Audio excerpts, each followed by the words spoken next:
हम वो वाला पार्टी नहीं बनाएंगे जो कि गरीबों से वोट लेते हैं मगर अमीरों के लिए काम करेंगे। नहीं, गरीबों से वोट लेंगे और गरीबों को भी सदर बनाएंगे।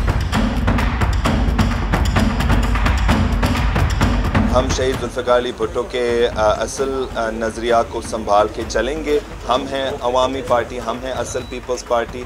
सुनो, जो लोग पीपल्स पार्टी में हैं, मैं उनको इज़्ज़त नहीं कर सकता हूँ जो ओहदेदार हैं, ठीक है, क्योंकि उन्होंने गद्दारी की। उन्होंने किससे गद्दारी की? उन्होंने शहीद जुल्फ़िकार अली भुट्टो के असल नज़रिया को से गद्दारी की। और ये भी है कि वो अपने आप को भुट्टोइस्ट कहते हैं। वो भुट्टोइस्ट नहीं हैं, वो जरदारियस हैं।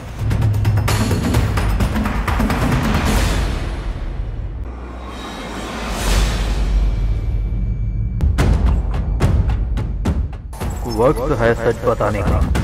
यू वाचिंग आवाज है वक्त की।